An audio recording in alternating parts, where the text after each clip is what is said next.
My website is fixed. My ebook is finished. You can find it at rickvade.org on the link below the video. It will explain everything you need to know about what is about to happen to the world, and it will give you all you need to place you firmly on the path to enlightenment. 5,000 years ago, Krishna and Markandeya predicted a golden age of perfection, Satyug, for our generation. In our present day, Maharishi promised it. They also said that just before it happens, this transition from a neutral state to a perfect state, this great shift, would cause a great adjustment period, bringing a temporary period of mass destruction. That shift is about to begin March 23rd, 2019, Saturday. As KETU enters the first house of the United States and Rahu into the seventh house, KETU, which behaves like fiery Mars, has already been doing its work on our government and its leader for about 6 months as Rump bursts into flames. This is the work of KETU heating up as it approaches the fire sign of Dhanushi, Sagittarius, which is the first house of the United States and the most important house that sums up the United States.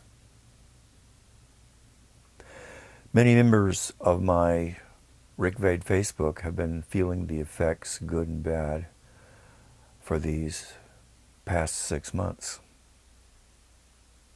Perhaps you felt the same. Rahu and KETU will remain in their new place for 1.5 years.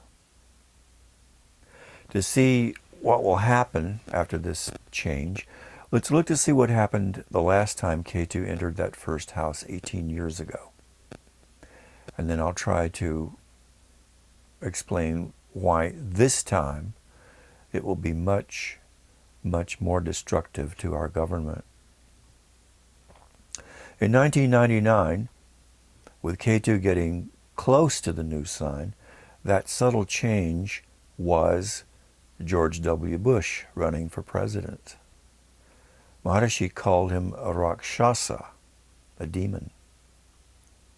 But in August 2000, as KETU actually entered the first house of the United States, Bush won the Republican nomination.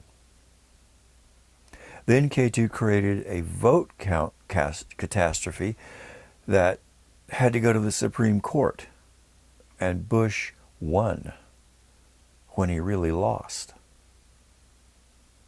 A year later, with KETU still in the first house, we had the 9/11 attack and the beginning of the War on Terror, which restricted our freedom and created fear throughout the nation, followed by the invasion of Afghanistan.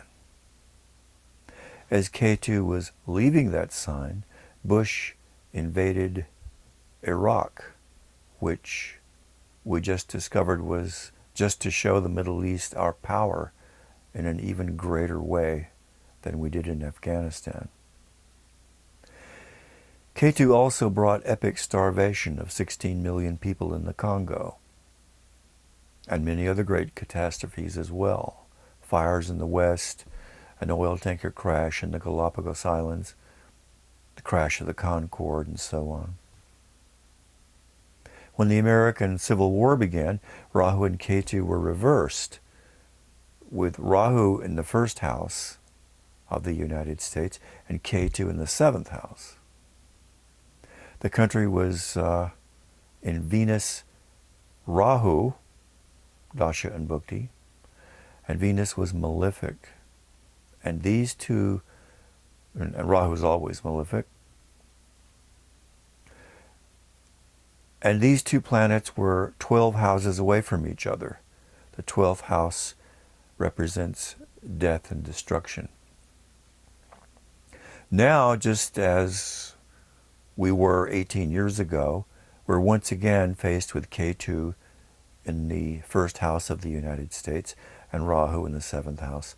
For several reasons, this marks the beginning of the phase transition from the dark age of Kali Yuga to the golden age of Satyug.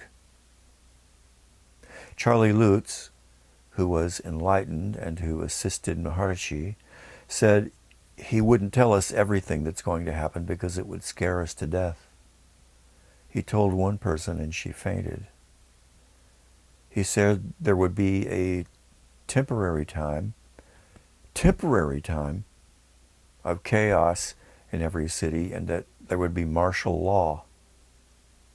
I saw the same thing in a vision that I discussed in an earlier video. If you have any doubts about that, you missed Trump's latest attempts to prepare his minions for violence if they try to take him out of the White House.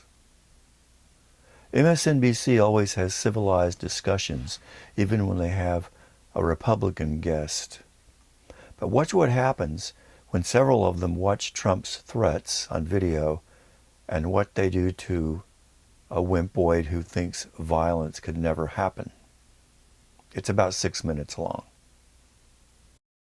In an Oval Office interview with the right-wing website Breitbart News, President Trump appeared to issue a warning to his political opponents. President Trump suggested his supporters are tougher than Democrats, then said this, quote, "I can tell you I have the support of the police, the support of the military, the support of the bikers for Trump. I have the tough people, but they don't play it tough until they go to a certain point, and then it would be very bad, very bad." It's not the first time President Trump has made a comment along those lines. Here's some of what he said in the run-up to the 2018 midterm election. They're tough guys, right? Where are the bikers for Trump? Where are the police? Where are the military? But they wear the tough black outfits. Now, I would never suggest this, but I will tell you, they're so lucky that we're peaceful. Law enforcement, military, construction workers, bikers for Trump. How about bikers for Trump? They travel all over the country. They got Trump all over the place. And they're great. They've been great. But these are tough people. These are great people. Because we are tough as hell. We're going to stay nice. Don't forget, we've got the police. Law enforcement loves us. So, Donnie, he said they're so lucky we're peaceful. In the interview yesterday with Breitbart, I'll just say again, he said, I have the tough people, but they don't play it tough until they go to a certain point, and then it would be very bad, very bad. What would be very bad, Donnie? What do you hear there? That doesn't scare people.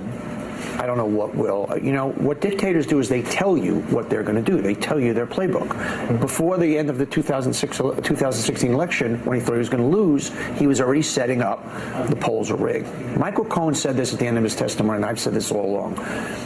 This is like no other we've ever seen. If he loses, he would do anything possible to tell people to take to the streets. He's already visualized what he said. Police, military, bikers, construction workers. If that doesn't frighten people, and he will not go peacefully. I'm not saying he has the ability for a coup to galvanize the military, but if he could, he would. This is not a man where there's going to be a peaceful transition. I'm not speaking in hyperbole. Here's the good news. The military, police, firefighters, those people swear oaths not to the man, correct, but to the country. And it's insulting to these people to suggest that they would be moved by the president's honor to defend him in the street and to attack their fellow citizens in the process. That's an insult. It's humiliating, and that's why this is less threatening than it is just sad and kind of pathetic. The notion here that he has to rely not on his own accomplishments, but sort of a foreboding sense that he would sick his own supporters on. I disagree. I think this is very dangerous. As he said in his campaign rallies when he was running, he'll pay for someone's lawyer if they get in trouble. The fact that the President of the United States is saying, if it gets bad, I will allow my people to become violent and I will support them. Who's to say when it gets bad? This campaign is starting off with Trump has already started with rallies. This is going to get worse and worse and worse. And when people are riled up by the President of the United States and they say it's okay And the- to have violence because they deem it's gotten bad enough, and they punch out a reporter like they did with the BBC. This is very dangerous. It's absolutely dangerous. It's reckless. It's irresponsible, and the violence has already begun again at his rallies. He said we should have violence at my rallies, and the violence happened, and the movement has gotten away from him to a certain extent. I mean, nobody's laughing at it, but we are saying that America's military, law enforcement, and police professionals are not going to be moved to violence, to extrajudicial violence in the streets in defense of this president just because he says, I am offended. Yeah, but maybe they have it because he says things like that. We need to be mindful of our recent history. Right. I come out of a tradition where this stuff is real. When people are mobilized, when their fears and hatreds are exaggerated, and they feel like their lives are under threat. So I come out of a tradition just to stand in a line to vote could lead to the threatening of your life, right? So, and it wasn't just simply by people who were just ordinary citizens. It was actually sanctioned by folk who took the oath. Right. So, and this is not the recent past. This is not some far, early 20th century. This is mid 20th century. This is the 1970s. Right. And so part of what we do know is that this country is capable.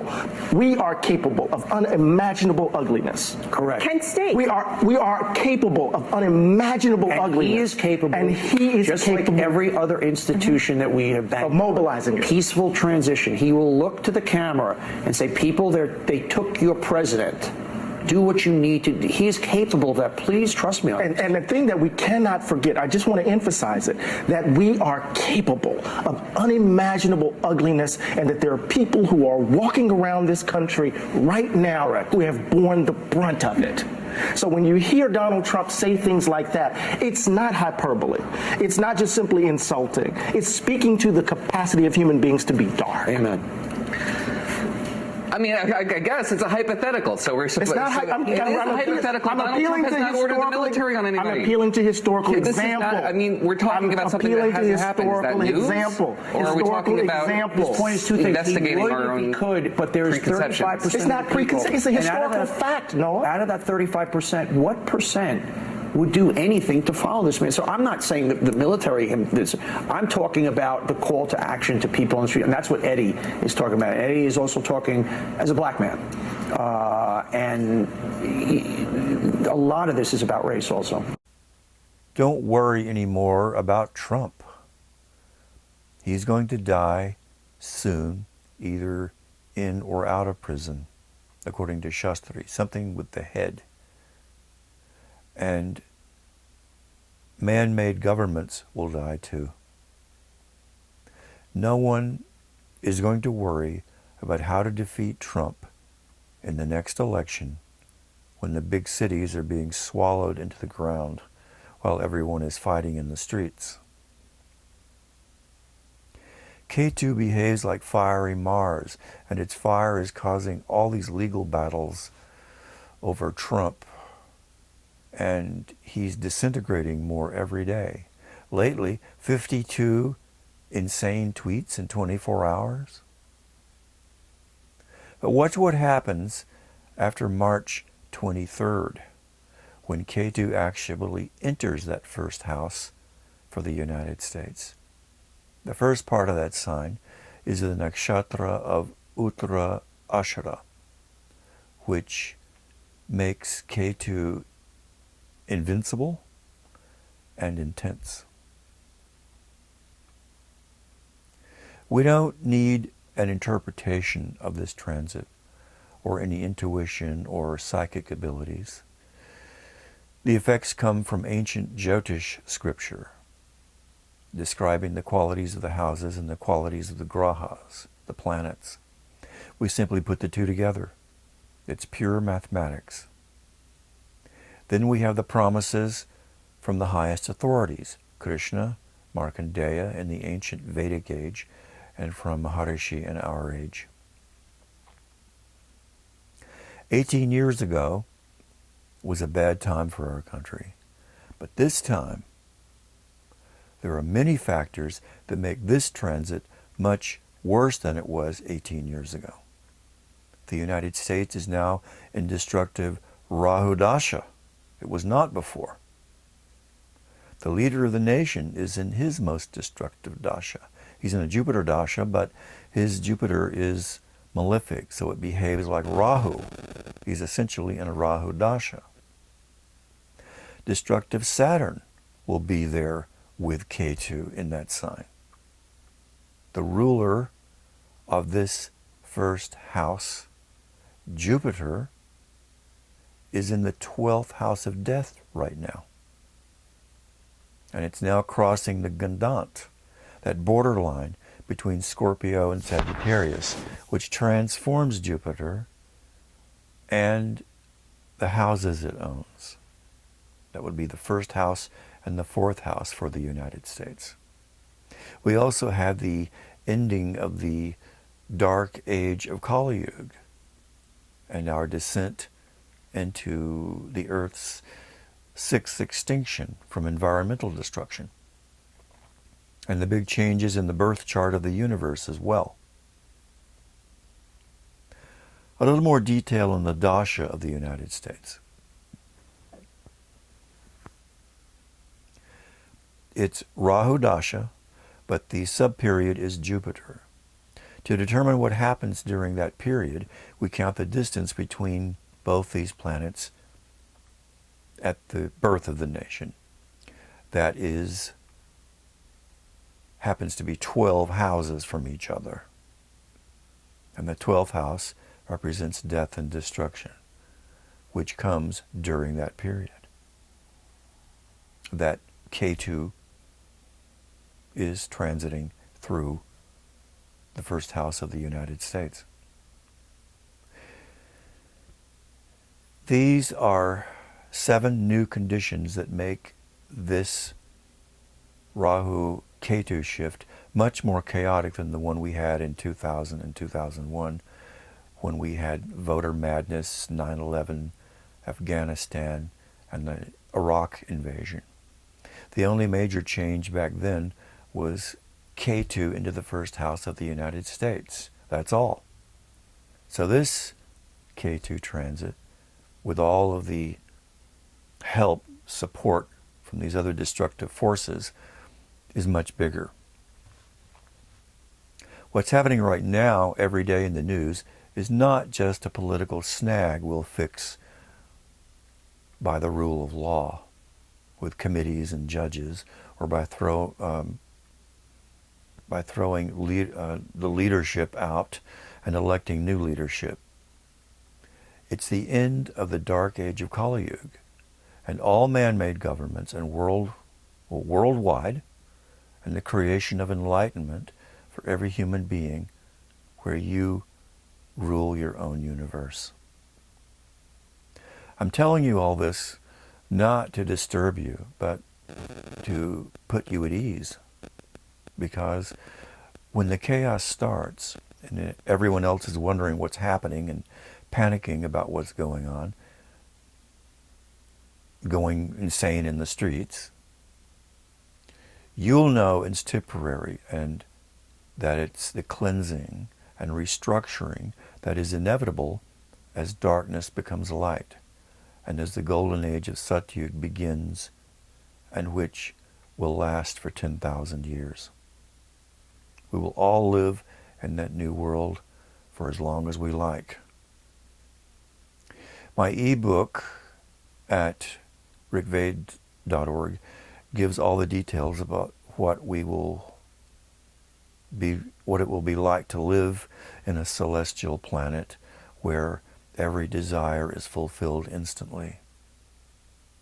Anything is possible there, and anything means anything. It might seem impossible, but you will have it. When you get to the final page of checkout for the book, look for the black button with the white text. Subscribe for the upcoming videos, click like, and join Rick Vade Facebook for an eye-opening experience and to meet like-minded voyagers. Most of the members came from watching these videos. See you there. Here's the table of contents for the ebook.